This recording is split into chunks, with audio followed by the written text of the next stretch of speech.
Hey yo! Kirk Roldan here. Today, kasama natin si Mustang at may pupuntahan tayo. Yung pinaka-expensive ngayon sa buong Pilipinas. Pumunta tayo doon, no? Pumunta tayo doon sa pinaka-expensive. Luxury place. Kidding aside. So, intentional natin tong gagawin kasi, ayan, kung makikita mo dito, lapit ka. Pumunta tayo sa expensive na place. Intentional natin tong ginawa ngayon kasi kung makikita mo dyan, 17 km na lang. So pinaubos natin yung fuel ng Mustang natin just to know kung how much yung babayaran natin sa gasoline station. Okay? Full tank natin to. Let's go guys! Tingnan natin.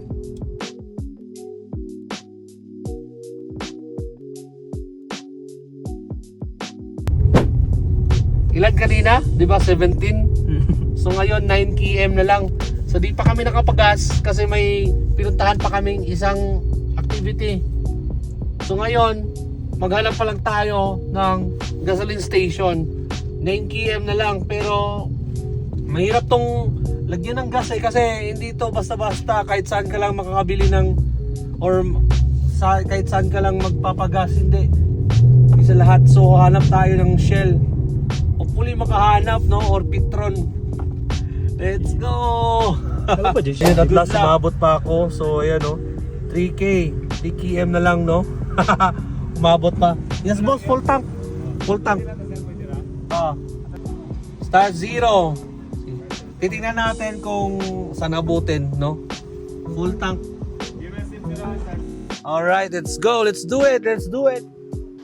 So gumawa ka ng video boss na to see kung ilan aabutin. Full tank 3 km na lang abutin at nakadating pa kami. Let's go.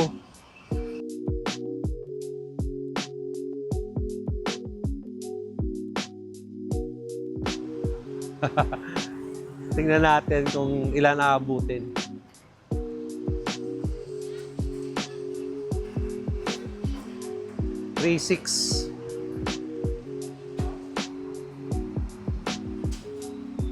So nilagyan natin ng imbodo para hindi siya baka ma-full na, para di lalabas yung gas directly. Mahal na talaga boss, no? 5,700 na. So yung sa akin before parang 3,800, 4,000, nasa ganun lang eh. So dito 5,700, di pa rin ako full.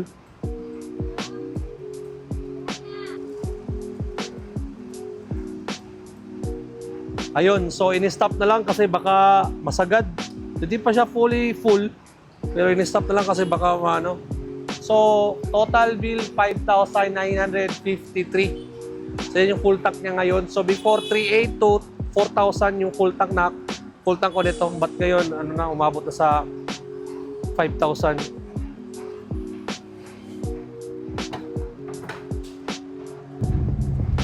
Ayun, so umabot tayo ng 5,900. Grabe, parang 6,000 na din yun. Grabe yung fuel ngayon, no? Anyway, may iba naman tayo. So marami nagtatanong sa akin, Coach Kirk, ano ba yung business mo? Ano yung ginagawa mo? Bakit ka naka-afford ng Ford Mustang brand new 2026 model, no? I'm into digital services. So, binibenta namin yung mga digital services online sa mga nangangailangan. Usually, yung mga clients namin abroad. So, merong 4-step process. Foundation. Sa foundation, dito natin hahanapin yung niche or industry or market, no? Second, gagawa tayo ng offer. I-crop natin yung offer na meron tayo. Third, sales, no? Magbebenta tayo. And 4, partnership.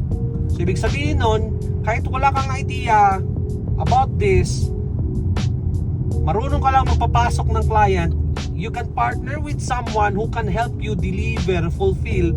Ibig sabihin, without knowing all those jargons out there, SEO, digital marketing, pwede ka pa rin kumita online. So, yan yung power ng digital services. Napakaganda at hindi siya crowded, no? Every year, gumaganda yung market and opportunity ng digital services. So I'm inviting you guys, no, watch nyo yung mga content ko, follow my YouTube channel kasi makaka-learn kayo dito ng libre. See you sa next content ko. Ingat!